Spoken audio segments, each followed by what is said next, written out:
Lovely, and we are live.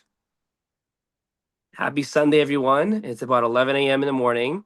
We welcome all of you for this beautiful session of Baha'i Explorations. It is the 1st of June, June 1st, 2025.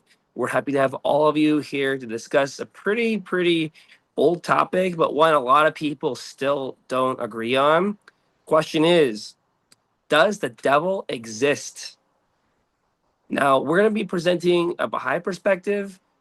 Mr. Peter Terry will be our presenter today, trying to tackle that question with us. Does the devil exist? Does evil exist? So, with that being said, Peter Terry is an author, a teacher, a scholar. He has published 8 books, and he has 4 chapters published in books. In addition, he's written 50 papers, which are available right now online. His principal areas of expertise are religious scripture, history, education, philosophy, and theology. For a number of years, he taught online courses for the Willamette Institute and presented papers for the Irfan Colloquium and the Association for Baha'i Studies. Recently, he has presented on a variety of Baha'i-related topics, Zoomed by the Clearwater Baha'i community. Peter is a frequent contributor to these exploration sessions here on Clearwater Baha'is, also hosted by the Baha'is of Clearwater, Florida. Now, you can find them at clearwaterbahais.org/online classes, clearwaterbahais.org/online classes. His talks can also be found on YouTube, and you'll find them on youtube.com/C4channel/Clearwater Bahais. With that being said, we are here again to answer the question, does evil exist? And Jeremiah, I think we're ready now to get Peter on, and let's begin.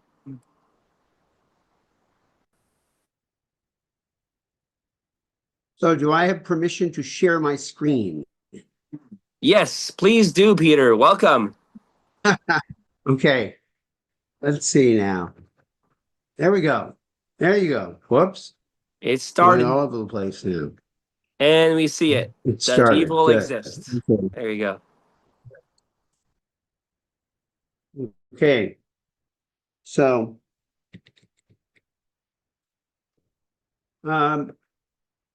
bear with us, friends, if sometimes the internet does not work as quickly on my end of things as you'd like. I think probably we're going to I'm going to remove my visual just to help save some bandwidth for something else.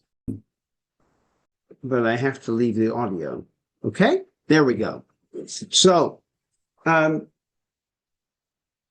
it's a good thing that that my friends notified me of this only a few days ago, because if I'd had time to more time to prepare, it would have been very difficult to write and talk about the subject, because it's, of course, very complicated. Because I'm not just talking about the beliefs of Baha'is, I'm talking about the beliefs of people of different faiths, and what is the significance of the Baha'i teaching in relation to those other beliefs. Now, it's become quite commonplace for Baha'is to recite one verse from one conversation that Abdu'l-Baha had with one believer as the definitive answer to this perennial question, namely, does evil exist? By the way, this is a completely normal thing. We live in a time and in a social context in which everything is done as briefly, as succinctly as possible, because we feel that we don't really have time to go into detail. Now, this one verse is the following: "It is thus evident that all evil is mere non-existence. Good has a positive existence. Evil is merely its absence." So now we're going to go into what does that mean, and what is its significance, and how does it relate to all of our ideas. The Baha'is don't actually believe that evil does not exist. They believe that there are thoughts, feelings, and actions that are evil, and that evil thoughts, feelings, and actions have negative consequences. They hurt people. If they have been treated unfairly, brutally, or particularly if the person who mistreated them did so without repentance and with a cavalier attitude towards the effects of their behavior, they know that evil exists. Anyone who has a child knows that evil exists and knows that every responsible parent will do the very best possible to protect their child from evil. But not everybody is on the same page with this understanding. Not surprising. I mean, after all, we've been divided and living all over the world in different societies for so many millennia. The parents of children in Gaza do not believe that Hamas is evil. They believe that Israel is evil. And the parents of children in Israel believe the opposite.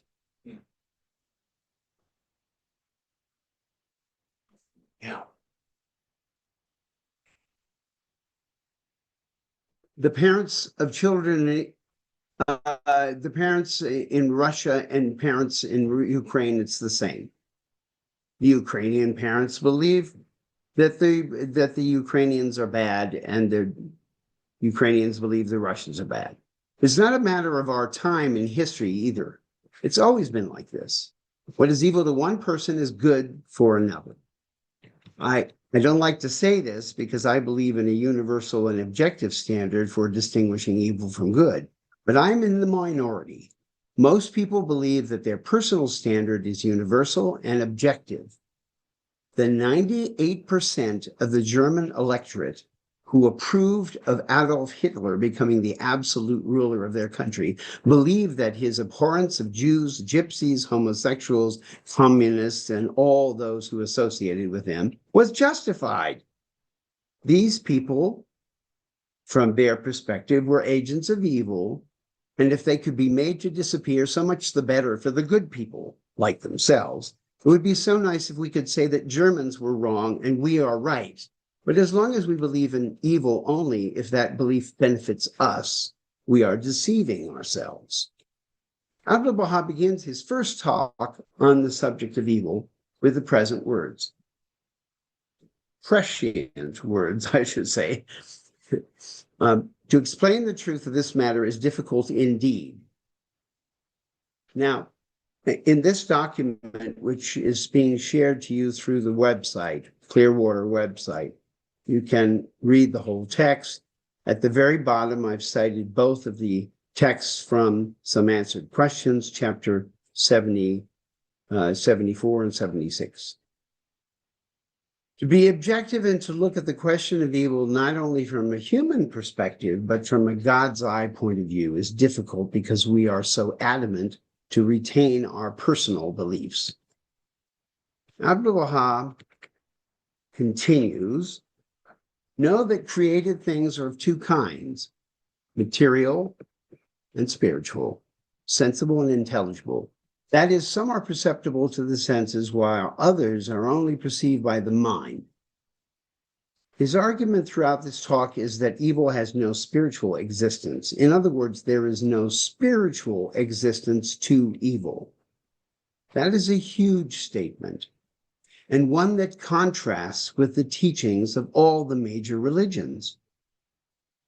Zoroastrians believed in two spiritual powers, Ahura Mazda and Angra Mainyu, also called Ahriman. Jews believed in two spiritual powers, God and Satan, also associated with evil spirits called Shedim and Sairim. Christians believed in two spiritual powers, the Father and Satan, also associated with evil spirits called Daimon. Muslims believed in two spiritual powers, Allah and Shaitan, also associated with evil spirits called Iblis or Ash-Shaitan, and the evil spirits were called Shayatin, which is a plural form of Shaitan. Hinayana Buddhists believed in two kinds of spiritual powers, the Buddhas and Bodhisattvas, who are positive, and Mara, which is negative. While Mahayana Buddhists believed in two kinds of spiritual powers as well, Buddhas, Bodhisattvas, and Dharmapala, who were positive, and likewise Mara, which is negative, also associated with evil spirits called Asuras and Rakshasas. Hindus believed in a multiplicity of deities, originally led by Varuna, and the good deities were called Devas or Adityas, and the host of negative spirits, including those called Danavas, and they were originally led in the Vedas by Vrivratra. So my point that I'm making here is that when you go back to the original scriptures of all of these religions, all of them talk about the existence of two spiritual entities, minimum. Now, of course, in Buddhism and in Hinduism, there are a lot more. And in fact, in every religion, there are multiple demons, as there are multiple angels. But there's the idea that there is a principal force for good and a principal force for evil in most of these religions and in their original form. Now, you may be thinking to yourself that it's going to be hard to convince the followers of these religions, who account for more than half of the world's people, of the Baha'i teaching that evil has no spiritual reality. Yes, and it's precisely because this teaching is so revolutionary that it must be carefully understood and explained to those who are encountering the Baha'i faith for the first time. The explained is the main thing here, because if we don't have answers, if we cannot explain why we believe in what we believe and how it's different in this case from other beliefs, then we're going to have a hard time convincing people of the veracity of our teachings. Now, look at it this way. If evil spirits existed, spirits here in the real world, that is, apart from mythology and fantasy, where they may serve some positive role, then that means that either God was co-creator of the world, with the other creator being Satan, or that God created evil. The first idea conflicts with monotheism, which has been integral to the faith espoused by Jews, Christians, Muslims, and Baha'is, who together make up half the world's people. And the second idea makes God responsible for the existence of evil, and not only in this world, but potentially in every world. Since we monotheists do not want to believe in either of these doctrines, we're looking for something else. It follows that, at least for us, Baha'u'llah's teaching that it is thus evident that all evil is mere non-existence is attractive, but it doesn't explain the reality of evil that you and I encounter in the world. If that evil is not spiritual, then what is it? Abdu'l-Baha points to the solution when he said, know that created things are of two kinds, material and spiritual, sensible and intelligible. Spiritual reality is not experienced through the senses, which is why scientists can deny its existence. It follows that if evil exists at all, then it has a material reality. But doesn't material reality also come from God along with spiritual reality? Yes, it does. And so does free will. God created human beings with free will because we are created in his image and likeness. This is a quote from the very beginning of the book of Genesis. If we do not have free will, then we are not created in his image and likeness, because we are missing an important attribute of God. Do you recall the many references to he doeth whatsoever he willeth in the Baha'i writings and in the Quran? That means that God has free will. God can choose whatever he wishes. And because he has free will, we do also, because we're created in his image and likeness. Because we have free will, we can choose to do good or to do evil. We're not forced by God to do either one or the other. Baha'u'llah states, all that which ye possess can, however, be manifested only as a result of your own volition. Volition implies free will. It implies that we can choose to do what will not manifest all that we potentially possess. And there is not one of us who doesn't know that from our experience of life. By the way, not to sidetrack, but to remove an error that has confused people for thousands of years. The text of Genesis says that God created human beings in his image and likeness. That doesn't mean that he looks like us, that he is male or female, that he is hermaphroditic, that he has characteristics of human beings or the characteristics of our fantasies. It means that just as God is spirit, we are spirit. And he says that in Genesis 2. And God formed man of the dust of the ground and breathed into his nostrils the breath of life, and man became a living soul. It is that living soul that makes human beings like God and not like any other creations. The fundamental choice, the most important one that exists, is the choice between doing what is good and doing what is evil. There are an infinite number of choices that we make that are all good. We may think that those choices are bad or good, but in reality, in spiritual reality, they aren't. What kind of clothes you put on in the morning, how you brush your hair, whether you took a shower, they are not good or bad. They're not objectively so. We might think they're good or bad, but they don't have any reality. There's a great deal in life that gives us options for making lots of choices that are not in themselves bad. The choice to do evil is not spiritually motivated. We like to say the devil made me do it, but he didn't, because he doesn't exist. You made that choice. I made that choice, and we have to pay the consequences for having done so. We may blame our parents or our upbringing or our teachers or our bosses, but the reality is when we choose to do evil, and we've always had a choice, it's because God created us with that capacity. Evil has a mere material existence that is real and has consequences. Someday we can talk about consequences in detail, because it's, of course, very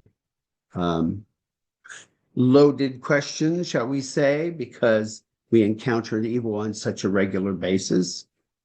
For every cause, there's an effect. For every action, there's a reaction.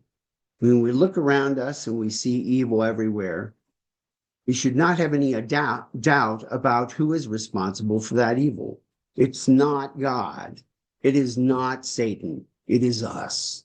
I'm not implying that any of us have responsibility for the sins of our forefathers and foremothers, or for the evil committed by other people who are still living.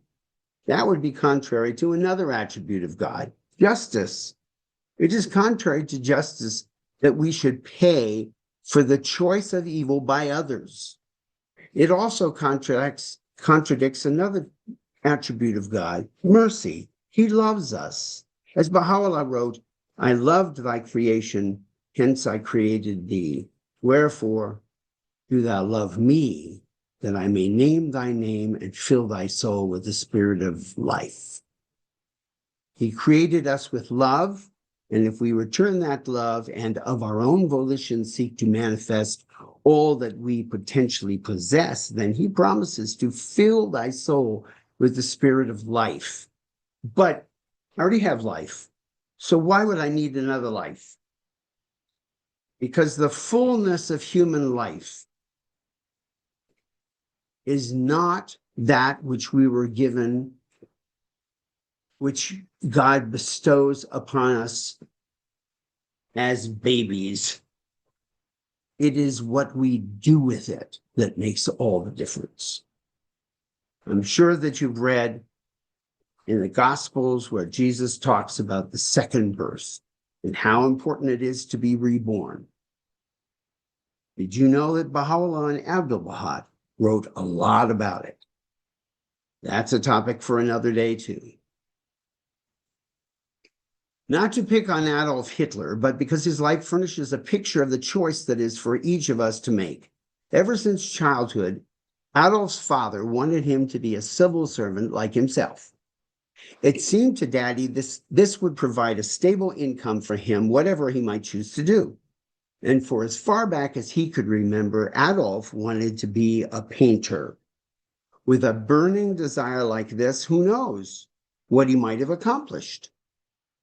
Now, mind you, some people blame Adolf's subsequent choice of profession on his being turned down twice by the Vienna Academy of Fine Arts.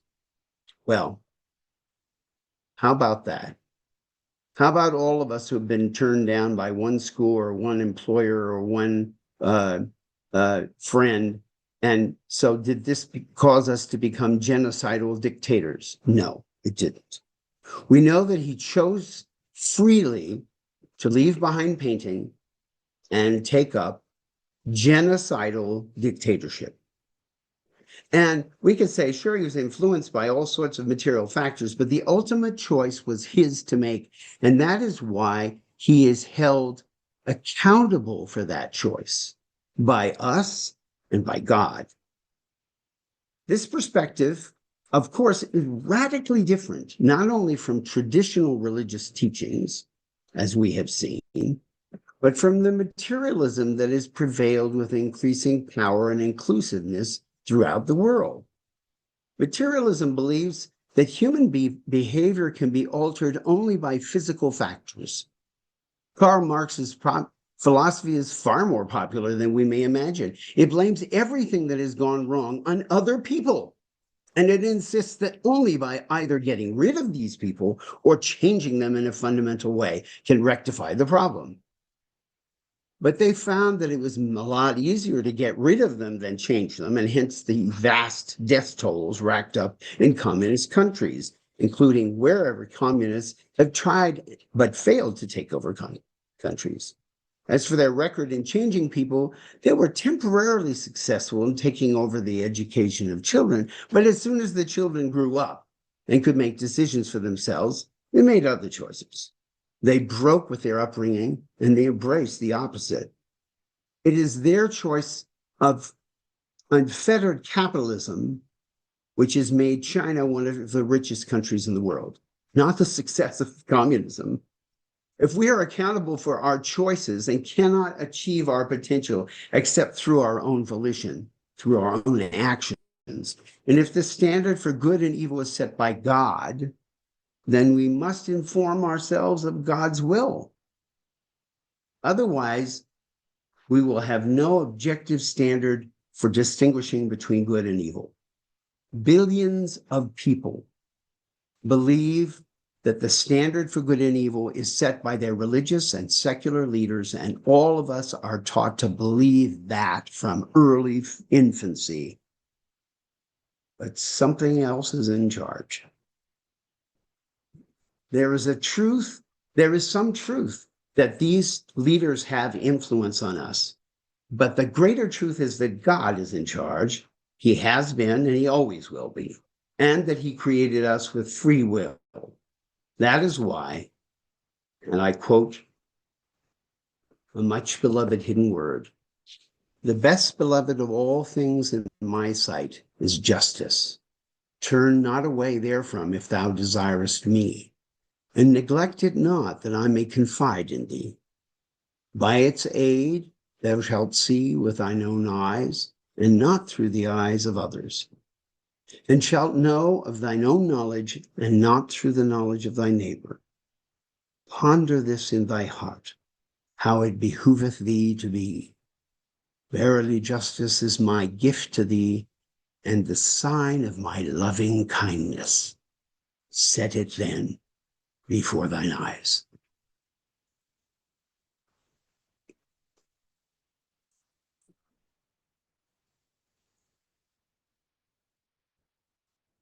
I have deliberately chosen today to keep this presentation short, to invite all of you to participate, because this is not a topic like probably most others.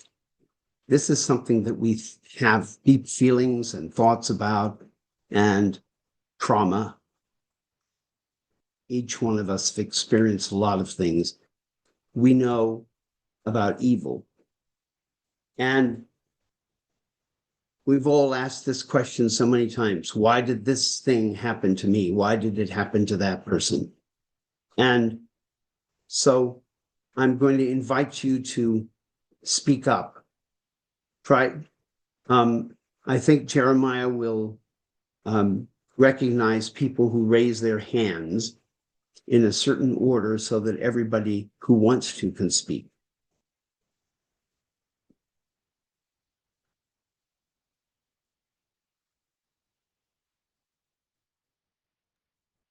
So we've had a lot to really kind of discuss. And if anyone wants to use the hand function that's underneath Yes, you have.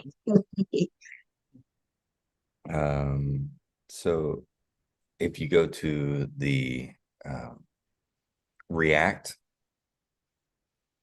button, and then you can raise your hand through that. And I guess I don't see anyone specifically. Do we have any questions in the chat that we can look at? No questions as of yet. So I think probably we're not getting any questions as of yet because people are in shock. This is not a topic that we talk about, on a regular basis. Even in Baha'i circles, deepening and so I would understand why people are quiet, but this is such a deeply personally felt question that I think that it warrants people sharing their stories. well, I guess the one question I specifically would like to approach is that, doesn't this seem like kind of common sense now? Isn't it easy for people to recognize that there really is no kind of evil per se? There's no personification of that it's really individuals' actions. And what would really, what would keep people in a state of mind that believes that actual evil, that personification actually exists? Well, what we've done quite successfully in recent centuries is we've gradually transferred the power of the idea of Satan into personifying a human being or a group of human beings as being Satan. So, for example, Vladimir Putin is absolutely convinced that the Ukrainian people belong to the Russian nation, and that anybody who opposes him is worthy of death. So he's demonized Ukrainians who resist being taken over by him. And he's demonized the European Union for taking the side of the Ukrainians. So you see, what that transfer has been to make of some sort of a superhuman obstacle to achieving what you want. And then who does he believe is on his side? The church, the Orthodox Russian church, has come out in support of Vladimir Putin doing what he's doing. And this is rather complicated because we don't see it in the news that much. It used to be front and center in the news because Hamas and Israel's front and center now. So look at Hamas. The people who run Hamas are absolutely convinced that Jews are devils. That's what they are. They are the principle of Shaitan, of Satan in the world, and they want to eliminate them. And it's not just over land, it's not just over nationality, it's not even over religion. They've come to this existential point where human beings have become sort of the incarnation of evil, and it has to be opposed and it has to be defeated. And, to look at it even-handedly, of course, many Israelis, Jewish Israelis, have the same view of Hamas. They think that Hamas is evil. But these concepts are obstacles for people coming to any sort of peaceful resolution, because what we do is we personify human beings as being evil. And that comes from this idea that there are actually two principles in the universe. There's good and there's bad. As long as we continue to believe that there's good and there's bad, and rather than bad being the absence of good, then we're going to continue to demonize our opponents and want to destroy them. And I think that Abdul Baha's picture is disarmingly simple on its facade. It seems so simple. Evil is the absence of good. But actually, when you think about it in depth, it has a tremendous revolutionary way of thinking. You think about, you get irritated with people. You get mad at people. We all do, Now, if we had a moment's reflection and we realized, wait a second, what am I getting mad at here? It's not real. It doesn't have spiritual reality, doesn't have enduring value. This is why Jesus said, love your enemy, because your enemy is only your enemy for a short time. Your enemy has bad feelings towards you. So don't react to those bad feelings and with more bad feelings, because that's just going to make the situation worse. What we have to learn how to do is to see where the spiritual person, in everyone we encounter, in every religion, in every political persuasion. That's a big one in America.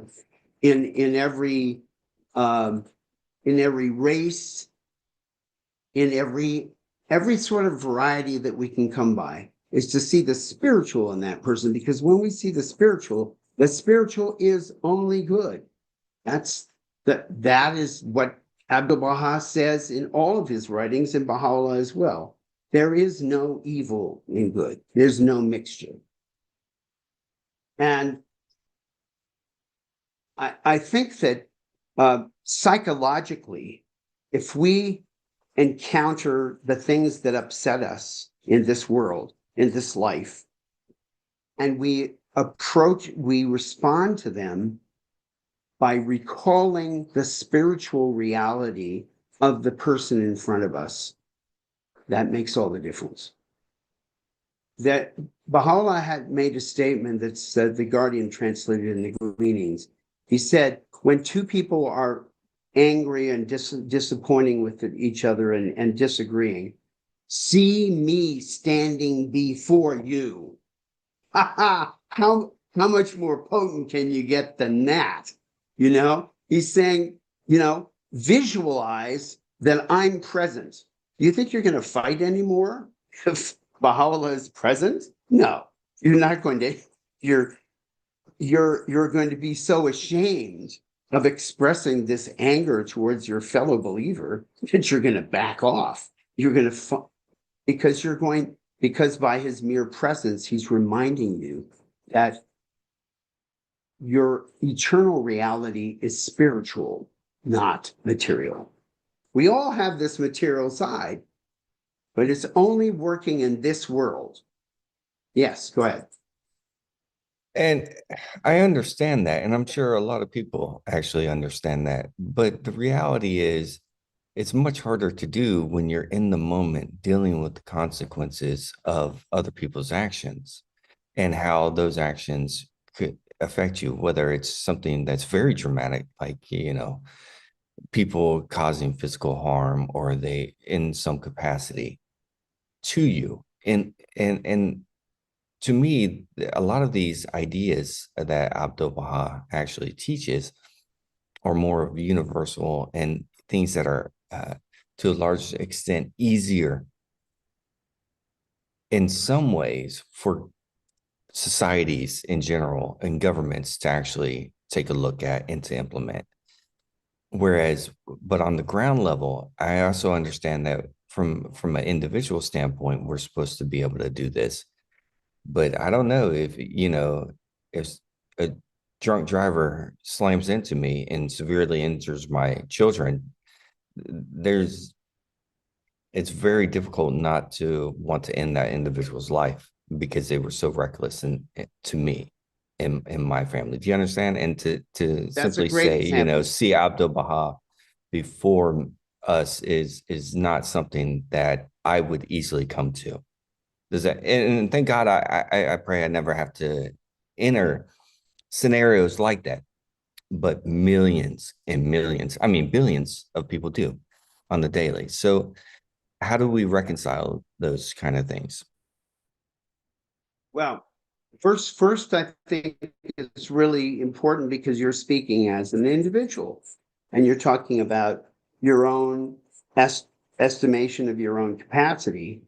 This is an individual matter. It is not, there is no gold standard that we all have to hold to because the standards are set by God and God understands our that we are various in our capacities. Each one of us has their own capacity. What's important is that we manifest that, we make the most of it.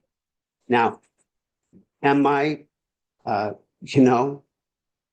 be quite frank with you, there were times when I used to have a very bad temper and I would fly off the handle pretty easily. And have I learned to control that temper and to modify my responses to people? Yes, I have. And that's because I'm actualizing my potential, probably quite slowly. But nevertheless, I'm actualizing God's gift of patience that I am endowed with. And so to address your specific thing, if you're driving along the road and a drunk driver causes an accident and it hurts your children, the reality is at that moment, your first thought is, what do I do to save my kids? You don't really care about the other guy. That's the reality. He has created a situation where the life of your children is at stake. That's all you're thinking about. I'm going to save my kids. So later on, you might be mad, okay? Later on. But that later on is when you need to think about, I don't know anything about this guy. I have no idea why he caused this accident. I just know it did. So there are many, many cases in which people have realized that somebody who killed a loved one in their family because of an accident or because of an attempted robbery that went off the rails, all kinds of things that can happen, that somebody's life was taken. And when they have understood that this person did not intend to kill my loved one, and so I can't hold them responsible. They will be punished by the state, but I'm not going to hate them because I'm going to hold that hate in my heart for the rest of my life. And I can't do that. And I've been very, very moved sometimes in seeing that people who have gone through this horrific experience of having children murdered or killed accidentally have forgiven the person who did it. It took me a very, very long time to get over to put my head around that. But I think the reason why they do it is because they realize that God forgives us all the time for all kinds of nonsense that we do. And if we are to act in the way that God wishes, then we have to learn to forgive as well. And forgiveness is not for somebody else to impose upon us. It's a personal choice. It's like, and if you're not ready to give forgiveness, you're not. There's certain people who have done things to me, and I haven't forgiven them. I'll be honest with that. But do I want to forgive them? Yes, I do. But it can't fabricate that. It's you have it or you don't have it. But I think that you're talking about what is our immediate reaction to encountering evil. And our immediate reaction, the best reaction we can have, is to take care of the people who are hurt by it. And if we're preoccupied with getting revenge, and by the way, the two essays that follow this that I quoted in full in this document from Some Answered Questions, Abdu'l-Baha goes into a lot of the details, including revenge. He says revenge is just as reprehensible as creating the crime, as doing the bad thing. It is just as evil. And so what you're going to do is you're going to respond to evil with evil. You don't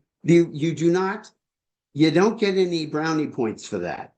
What we need to learn how to do, and it takes transformation, and this is why religion actually has an important function, because religion has this power to change people. I don't know whether you know the story of, it's popping into my head, of Enoch Olinga. Enoch Olinga, when he encountered the faith, and by the way, he came to a meeting, it was organized by Hand of the Cause Banani and Ali Nakchivani. And a lot of people came to this meeting, and one person stayed, and that was Enoch Olinga. And Enoch Olinga was an alcoholic, and he was a skirt chaser, I guess you'd call that, okay? He was not faithful to his wife.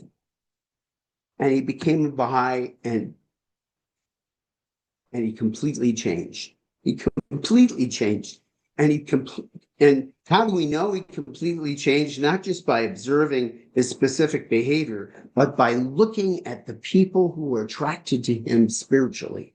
They could feel this guy is really something. And this new birth, this awakening of spirituality in the soul is very, very powerful stuff, even in small amounts. But once it becomes really fully developed, I don't know, there are probably a few people on this call who've met Hands of the Cause. And not all the Hands of the Cause were as charismatic as the others. But all of them had special spiritual status. It wasn't their names. It was, you could feel it when you were in their presence. And it was not made up. I can tell you, when I met Mr. Fazy, I only met him once. I met him at Greenacre. And I come in the room and I see him, and I'm immediately emotionally impacted by this. I'm not the sort of guy that feels that sort of thing. I don't get bowled over by individuals who are supposedly charismatic. I just met him and it was bam, this guy is something else, and that's part of what comes from living according to the teachings as to the best of our ability is that we are spiritually transformed. And the answers, the responses that we would have made to evil around us change. They change. And that change can be, it can greatly it can change other people too. It has a contagious quality. And that contagious quality explains to us how it was possible in the distant past for large numbers of people converting to Christianity in one talk. There are accounts of this in the Acts of the Apostles, where Peter, and not just Peter and Paul, but other of the disciples would go out, and there'd be like thousands of people coming and listening to them, and they'd become Christians, like after one speech, you know? And becoming a Christian was no fun. Let me tell you, if you were Jewish, you're getting persecution from Jews. If you were Gentile, oh my gosh, it's a whole nother thing, because in the Gentile world at that time, whether it be Roman or Greek, the government and religion were in bed together. It was totally connected. And so if you are a Christian, that makes you an outlaw, a dangerous outlaw. This is why the Christians were persecuted so ruthlessly in Rome. Because not only are you believing in this other God instead of Caesar, you got to remember, you're supposed to believe that Caesar is God. You believe in this other God and you live according to other laws, but you dare to live in the capital of the Roman Empire. You know, I mean, at least you could get out of here and go live somewhere else, but no, you come to our capital city. But that is all transformation. That's people who are recreated spiritually. What is this? There's somebody, Pamela has, yes. Well, so speaking of the administrative order is going to help Baha'is resolve many difficulties. No doubt about that. But like the sort of situation that Jeremiah cited, when you are in a traffic accident or somebody tries to steal your wallet. That happened to me. I was in the train station in Milan, and I was surrounded by a group of very enthusiastic gypsies, and I came to realize that one of them had stolen my wallet. And I shouted at the top of my lungs, which some of you know are pretty powerful lungs, io sono rubato, which means I've been robbed. And immediately all these people came, seriously, a bunch of people came and grabbed the gypsies and get my wallet back for me. And that was like an instantaneous, a series of things that happen over a course of a few seconds, right? And I have to say, it was a great lesson for me because I didn't feel any anger towards the gypsies. I just needed my wallet back. Right? And I instinctively did what needed to be done to get the wallet back. I knew I wasn't going to get back, because they were organized, and this is what they did for a living, is to steal things from people, okay? But the fact that I just let loose with this voice and asked for help, I got help. And that's something we have to do too. How often we face evil and we need to ask for help. And we can't wait. We've got to do it right away. Because most problems in life have to be resolved quickly. If they don't, they drag on and they get much worse. Now, I was planning for other people to talk during this time, but somehow it's mostly been me. So I think we have Eileen Maddox here, who is an expert on the Bible, and we have Zabine Van Ness here, who's met 11 hands, yes. And not only that, but she can remember the meetings with each one of them. And I think we need to hear from them and some other people who have relevant experiences. So that sounds wonderful. And if you just give me 1 minute, I'd like to just comment that the paper or the outline that Peter's been sharing here is not available yet, but it will be available following this discussion.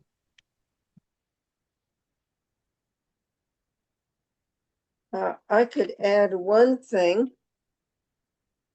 The older we get, the more we're able to reflect on what we have experienced, including, well, evil is a very strong word, but wrong actions from other people targeted at me.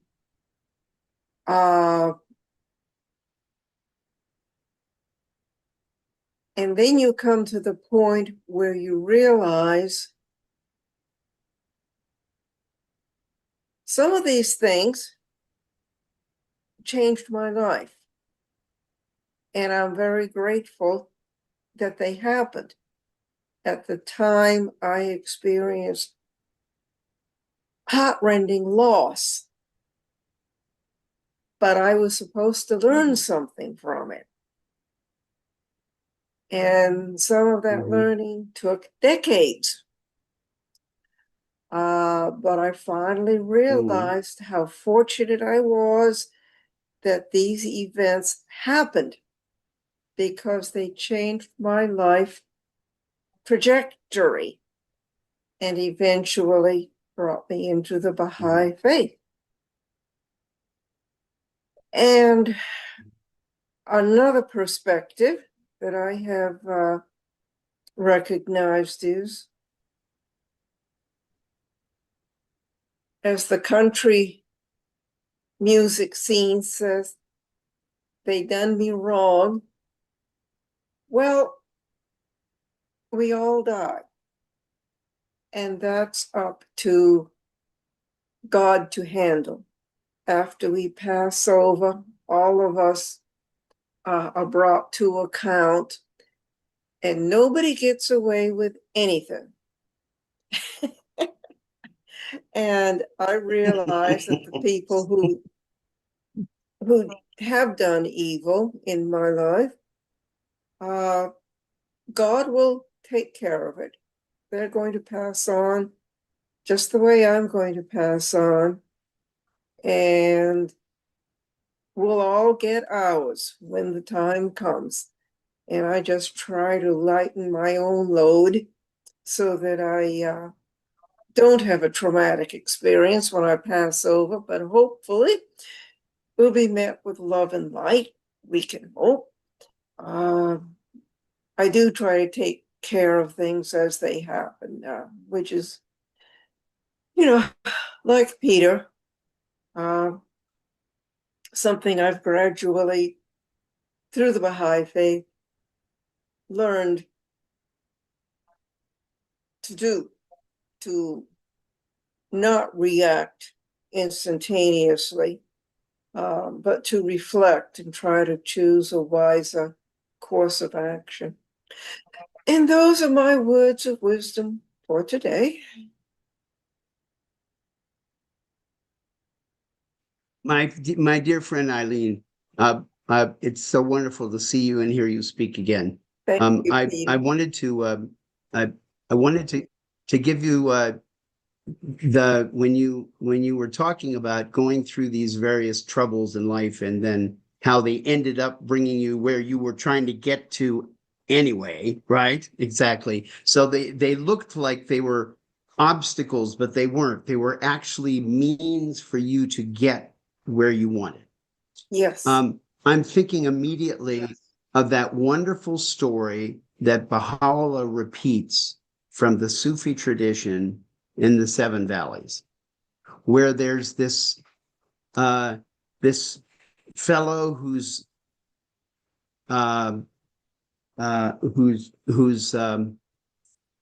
who is Majnun, who's in love with Layla, and he doesn't know where to find her. And he has this watchman who keeps, bugging him, and in order to get away from the watchman, he climbs this wall and drops down into a garden, and that's where Layla lives. Okay, and so I mean, that's to me the story of how often we in life we're experiencing things that seem negative to us. They seem completely contrary to what we want. It turns out that they're actually the means to us getting where we wanted to go. And I think that's um,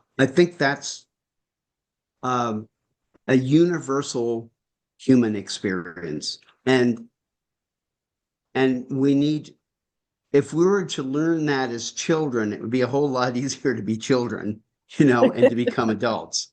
And that's part of our spiritual education of children in the future. I'm sure that we're going to include teaching them those lessons so that when those things arrive to them, they are not so dismayed, so overwhelmed with sorrow and disappointment, because I thought life was going to be a lot more fun than this, And why am I running into so many roadblocks?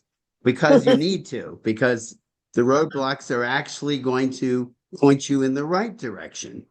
So I think that's a wonderful thing. The other thing I wanted to comment on is that uh, the our as we grow older, or if we learn from our experience, and that's of course the big question, because there are plenty of people who don't, but if we learn from our experience, we get to the point where our first reaction is the right reaction, rather than the first reaction being the animal nature in us responding with anger or fear or disapproval or withdrawal. Our first reaction is a positive one, and that's where we need to get to. That's because there are too many times in life where we don't have time to reflect, where we don't have time to sort of withdraw and think about things and how am I going to respond to that. But somebody does something really unkind and unnecessarily obnoxious in the supermarket, and you have to respond immediately because you're never going to see that person again. And when I hear these stories of people who their instant reaction to something negative is positive, I say, yeah, that's the example I've got to learn how to follow. I need to be able to knee-jerk reaction be positive, because there are too many times I'm raising a 5-year-old and a 10-year-old. I don't have any time to reflect. They do things very quickly that need responses very quickly, and the responses have to be the right ones. Um, uh, you know, I don't think I have to elaborate on that, because anybody who's been a parent or been around children understands what I'm talking about. But maybe that's the reason why children so often love being with their grandparents, because their grandparents have learned how to respond wisely, even when their parents are not so adept at doing so.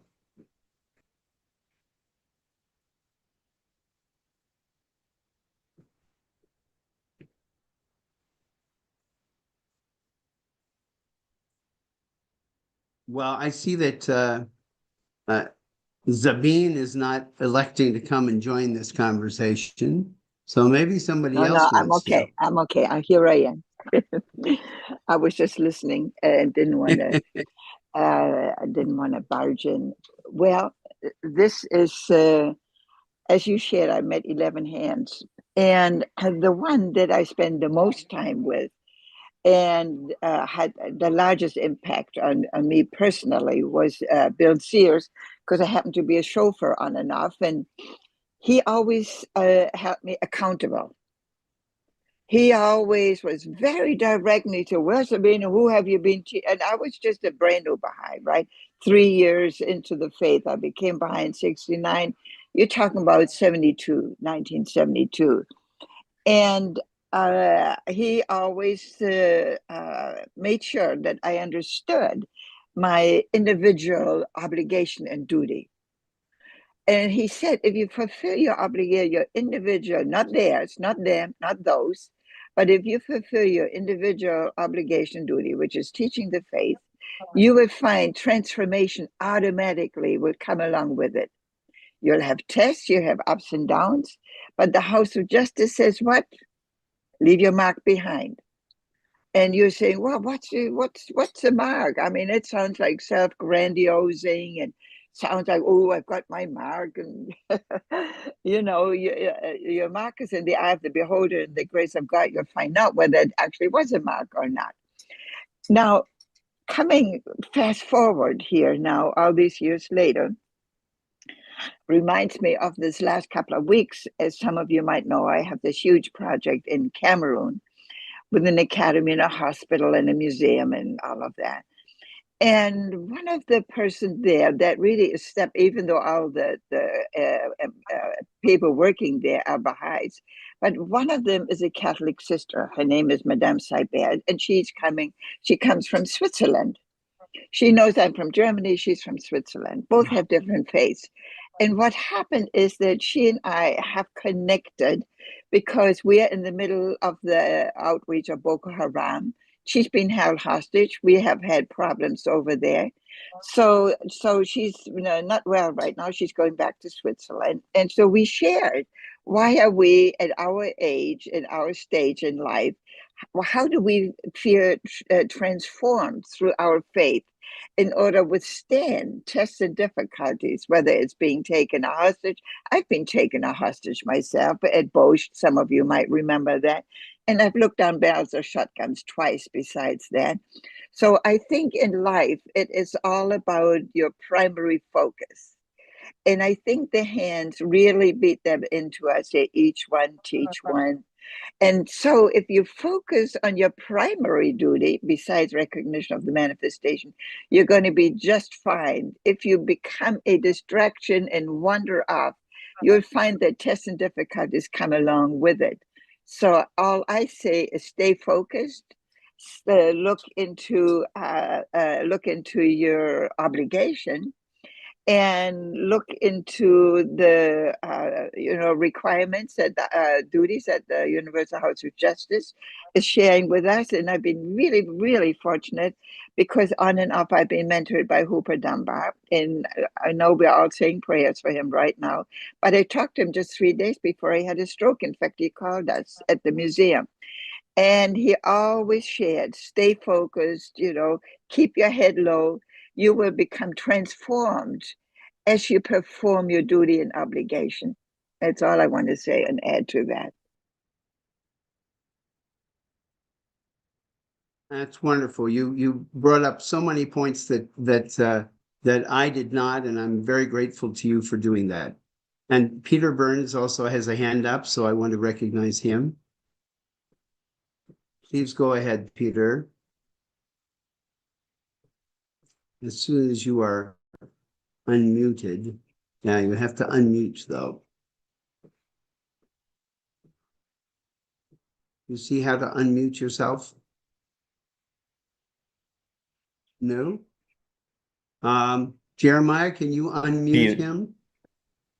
I cannot. Peter He must Burns? unmute himself. Yes. Oh, he has to unmute himself. Okay.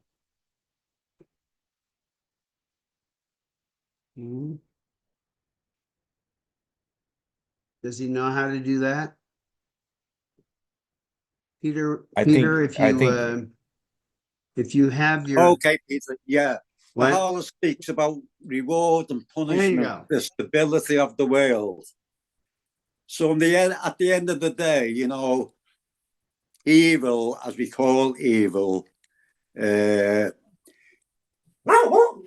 sometimes I think myself, it's about uh, historically, culturally, and so on and so forth.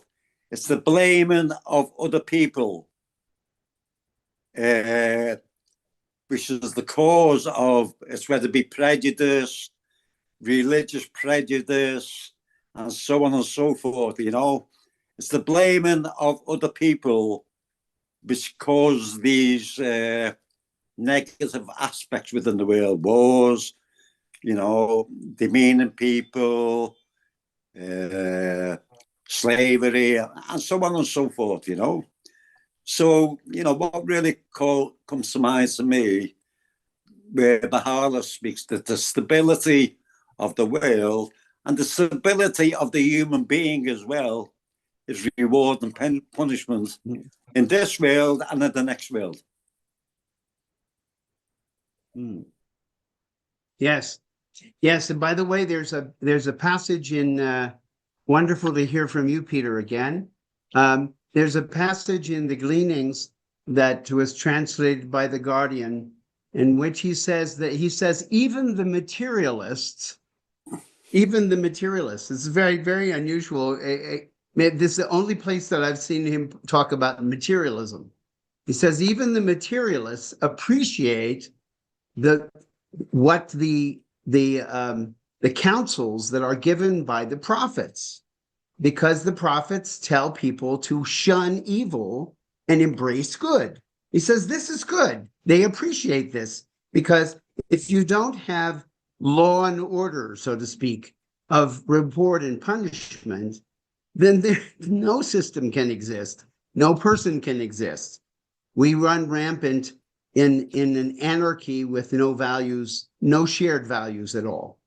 And reward and punishment assumes, number one, that we have shared values about what is to be rewarded and what is to be punished. And it also, from the Baha'i perspective, it means that ultimately the real shared values need to be the ones that we receive from our Creator. And this is not a new idea. This is an ancient idea. Every religion that exists has espoused this idea. But sooner or later, the followers of all these religions have strayed from following this. And consequently, we need progressive revelation to continue to remind us to behave this way and to understand that God's standard is perfect. Really. And we like to think that we can improve upon everything, but actually, this is one thing in life where we can't. It's so perfect that we need to simply implement it. And as Sabine pointed out, implementing it for Baha'is, one of the most important things, I would say the most important thing that we can do is to follow the teachings. And following the teachings means teaching. Because if we're not teaching, then we're the most important teaching, which, Baha'u'llah said that you are the hands. Without the hands helping me, then nothing will be accomplished. The New World Order of Baha'u'llah is not going to happen by itself. It's going to happen because the Baha'is teach the faith. That's reality. That's the power of the individual. That's the power of all of us taking responsibility for our obligations. And that is the joy of being, sometimes you must wonder, why is it that somebody gives up so much to become a priest or to become a monk? It's because the spiritual blessings of doing that, of being focused on doing what you believe is God's will, are so enormous that they compensate. They fully compensate for the things that you gave up, which are, and when you look at it from the Baha'i perspective, we're all priests and monks. That's we're all called upon to live lives devoted to God. But to do it in such a way that we're doing it living amongst the rest of the world, not secluded in any way, not separated from other people by our mode of life. We're living life to the fullest, and we're including the spiritual dimension. And that is a teaching that is not just for this dispensation, it's for this cycle. We're in the cycle of the maturity of humanity. We've arrived, and now we have to act as if we've arrived, which is the challenge that each one of us faces. And with joy and Baha'u'llah, in a passage that is very close to the end of the Gleanings, he was asked about what is our fate in the next world. And there's a very beautiful passage, which I will paraphrase, where he says that those people who have not done particularly well in this world and made a lot of bad decisions, if they were to know what their fate will be in the next world, they would lose all motivation to continue living. And he says, for the people who have done well in this world, if they were to know the blessings that will come to them in the next world, they can't wait.